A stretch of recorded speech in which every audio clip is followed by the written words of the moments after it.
But even more so, welcome to the Painted World of Ariamas. Or Ariamas. I forget how it's actually pronounced. This is an entire world created possibly by the man named Ariamas, obviously.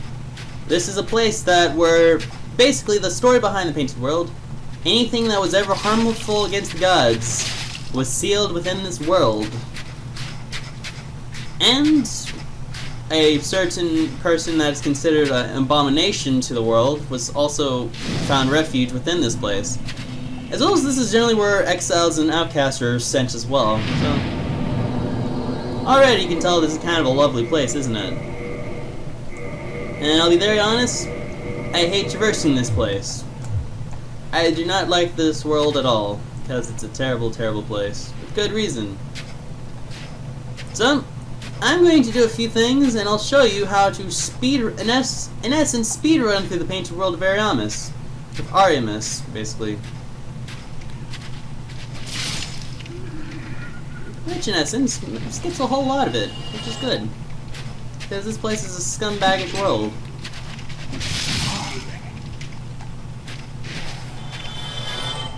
And my frame rate's already being crippled. Yay!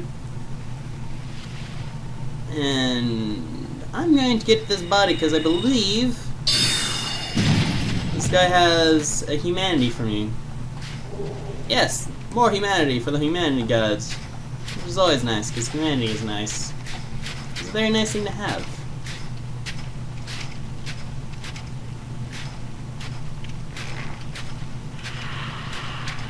And you may have noticed there are a lot of crows to do. And you may have saw that crow. There are a lot of crows in the Painted World, I've noticed. Which is kind of more of a connection with Velka, who is symbolized with crows. There are crow people, there are just crows everywhere. Yeah.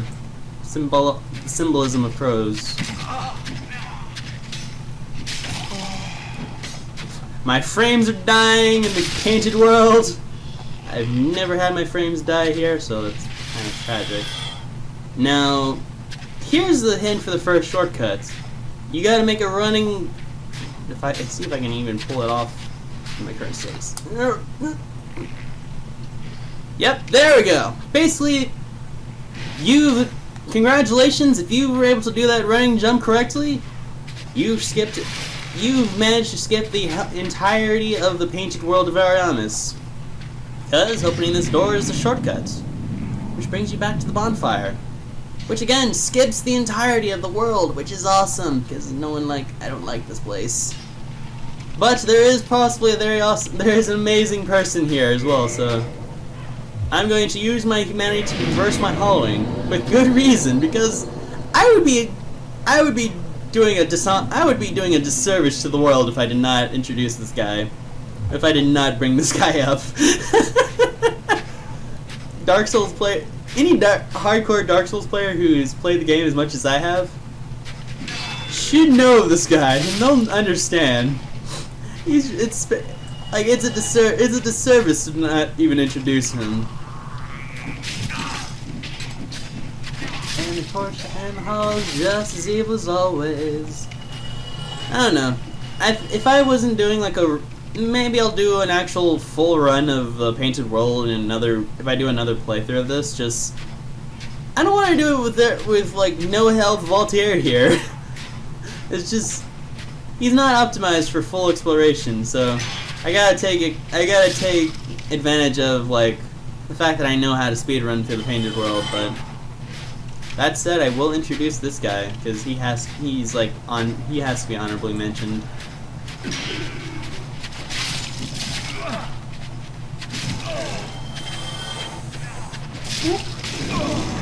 Nora could just die.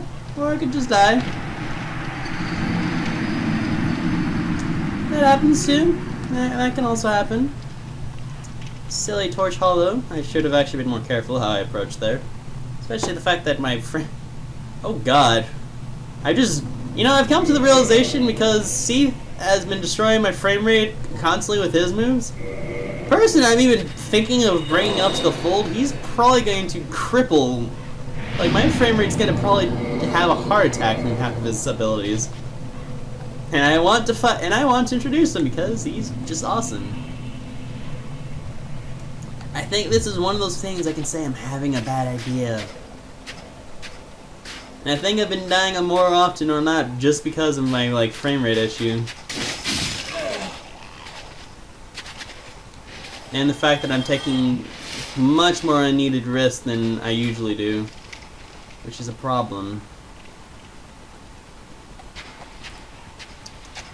Given my frame rate, I should not be even attempting half the risk I'm doing. I should be taking this like in a more methodical and careful manner. But no, I'm just gonna risk it all, you know, and just horrible cancer-inducing catchphrases like that, eh? As I'm just gonna stab you with a sword full of moonlight. See, that's probably what I should have done. That's probably what I should have done. That's what I should have done in the first place. I should have taken both those guys out, so there would have been no excuse to get ambushed like that before. I'm taking them out. Get my souls back. Now let's deal with Torch Douche number 2.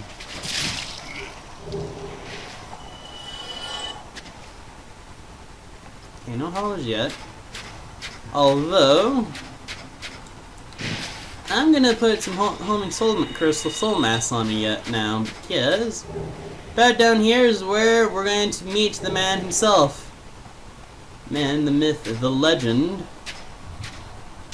I guess we should have.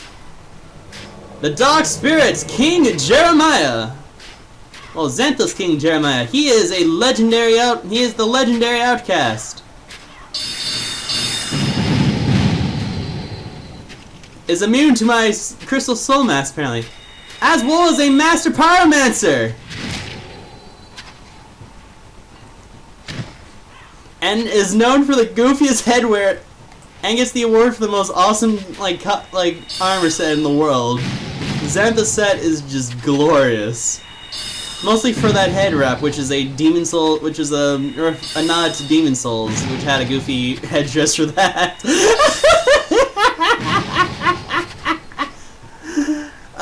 I had to bring this. I had to get this guy invade. I had to let this man invade. Yeah, you have to let this guy invade you. Because to not do so is like an insult. You know? I would be rude if I didn't introduce Jeremiah. And I killed him with style, too, with Moonlight. Dark Spirit King Jeremiah was vanquished.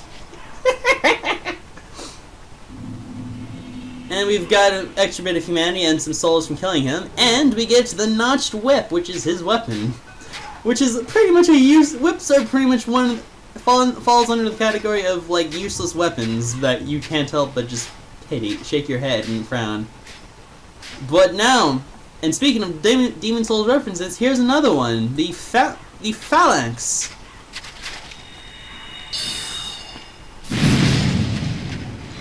Basically, your main bet to kill them, use any move that just attacks multiple. They really are fairly simple to get rid of. And this is actually a very good place and these guys are an exceptionally great place to grind for souls. Which I may do more so in the future.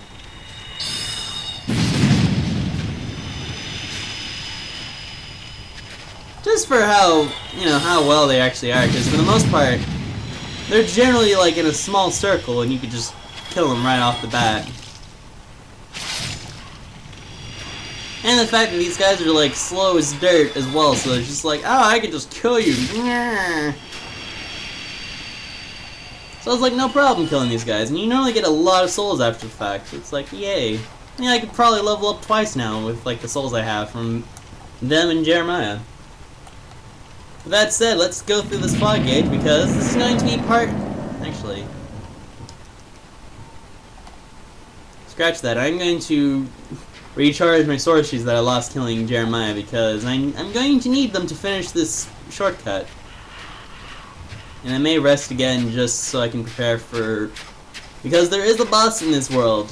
But the difference between most bosses and this one, she's actually entirely optional to the point where you don't even, you could actually pass through this world without actually fighting her. And I'm gonna put 45 into my intellect and increase my endurance just a bit more so I can have again just a bit more more use of my endurance, so I can be a bit more effective in killing and using my sword. I'm gonna probably start putting. After a while, I'm probably just gonna put nothing more but into my endurance and maybe a little bit into my vitality, just so I can be a bit more. So my survivability is a bit more useful after a point, because I think my intellect is pretty much going to be as good as it's going to get. I may put it up to 50, and then probably cut it off after the fact, because I'm probably gonna not get as much of a benefit. I'm not gonna get as much of an increase as I probably would be seeing. So that's just more of me thinking. No. Either way, we're gonna continue on with the next part of like the speed run of Ariamas, which involves this lovely man up here. Which, if I can time it right, I could probably get this. But you get a large soul of Proud Knight and a blood shield. And you awaken this guy, which is an undead dragon, which is pretty much the rotten remains of an ancient the dragons of ancient times.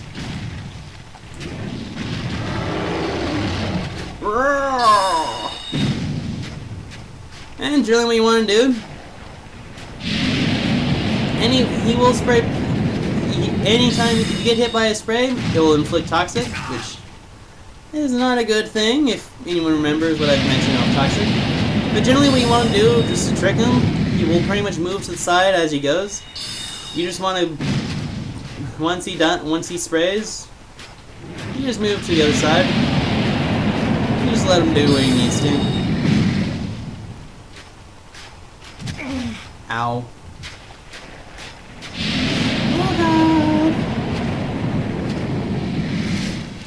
I may just move to the other. Okay, I'm not gonna have time, so I'll just do this.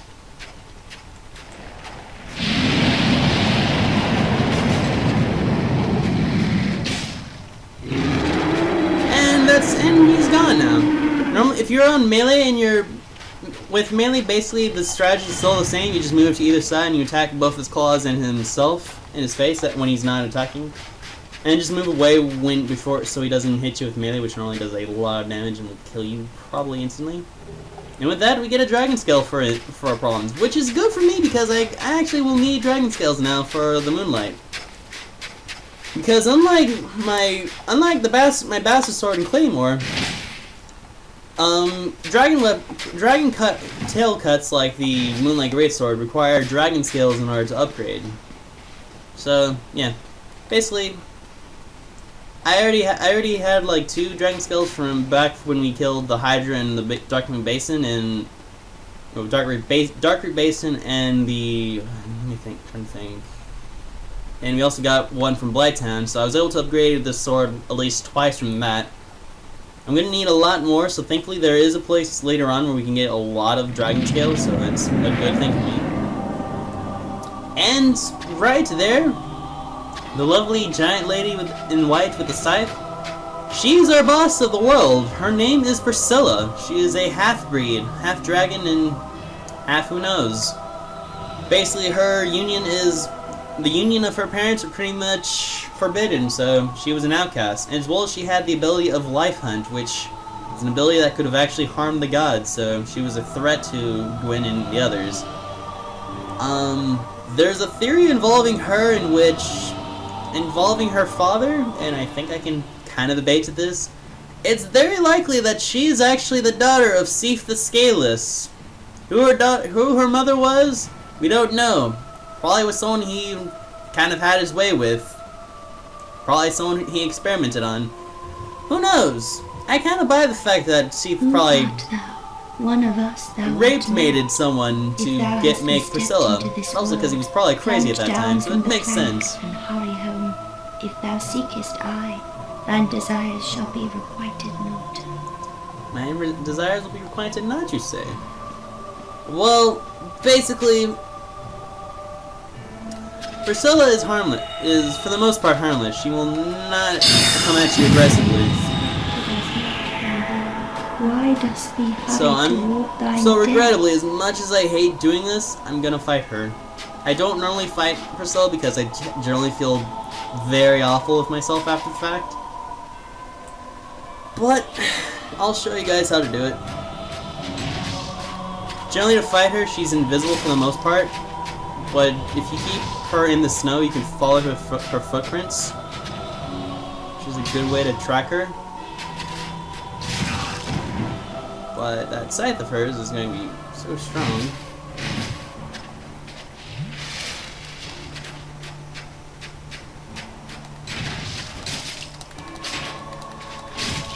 And generally you just want to hit her a few times just so until she loses her cloak. Afterwards she's rather simple to get rid of. You can actually cut her tail to get a weapon, which a lot of people arguably call it one of the harder tail cuts to do. Usually I've been able to cut it off really quickly, but she's really simple once you break her cloak, and it just... I'm just gonna have a little moment of silence for Miss Priscilla. I do generally feel so awful killing her, because it just...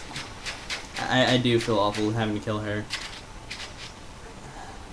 Because she's like the only person who shows no aggression to you and just really wants to be alone. And before we leave this world, there's one thing I wanted to show you guys. One thing you can actually acquire for killing Jeremiah. And since I haven't died or anything, I'm just gonna quit my game and reset. This is how you actually... This is normally a good way to do it, and... I feel really awful now. God, I feel terrible. This is why I don't kill Priscilla a whole lot, because I hate feeling I hate the awful feel that comes with killing her. It's really sad. Arrows with frame rate, I don't care. I just murdered a harmless person in cold blood. Which probably a lot of people are gonna be like, oh, it's just a game, you're being... It's like, well, yeah, but you still feel terrible for it. But yes, resetting your game will bring this corpse to come, will allow this corpse to show up, which has the Xanthos set of Jeremiah. Which means you too can have the goofy headset that is pretty much non-practical at all and just hurts you more than anything. But that said, we are finally out of the painted world by plunging from the plank, as Priscilla's last words were.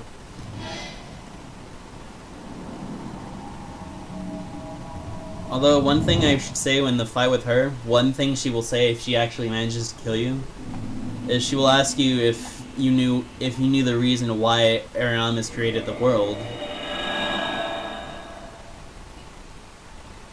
Which I think is interesting, because she knows where the exit is, but yet she chooses not to go. It's like, because pretty much, it's like she made it her life to make sure none of the inhabitants and the exiles of that world escaped escaped, basically, you know? I don't know, I've always found it kind of interesting how she puts it there, like, how do you know the reason why Ariamas created this world, or do you not? But I'm gonna level up, and just do that, and we're gonna go to the world with the pendant, the broken pendant now, which will be our next destination.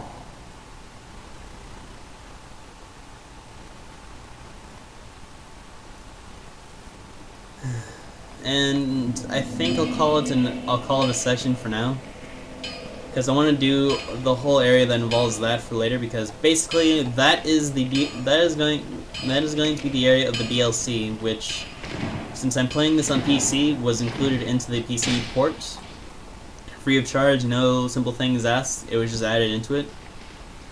So yeah, basically the DLC is going to be very hard, going to be very unforgiving. It has an interesting story itself, which I very like, and it has probably one of my favorite characters involved in the game that you actually fight. Which I have never fought with a pure int, so it'll be interesting how to do it, how I'm going to fare against him, which will be interesting. So yes, we're back in Dark Roots. Yay! Back in the forest where we murdered so many people.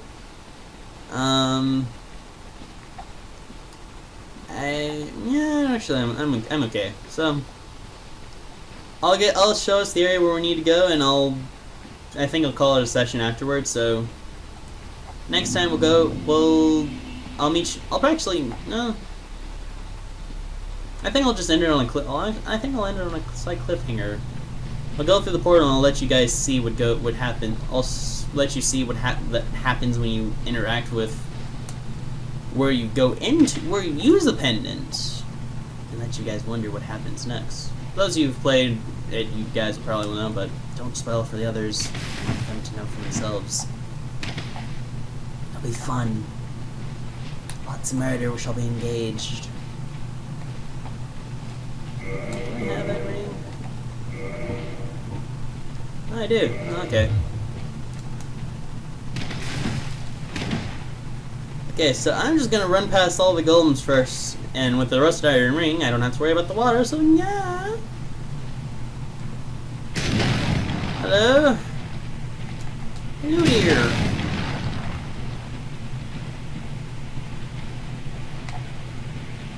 This has been a good session. This feels good. I feel much more accomplished after my last recording of failing to kill. Of not only failing the Dukes a bit, but failing to get Seat's tail off, and pretty much looking like an utter fool fighting him, and having my frame rate killed so many times. So yeah, I feel good with what I've accomplished here. So it feels nice. Oh well. Basically, our destination and our plot for next time is in here, this little cove, in which I'll let you guys know. Before here, what I realized when I messed up, there is a golden golem that you have to kill after the Hydra is defeated, which contains the woman, which is holding a woman known as Dusk, who is a princess from Ulasil, which is and she tells you, is a town that was destroyed long ago, that was in the far past, that was destroyed from darkness.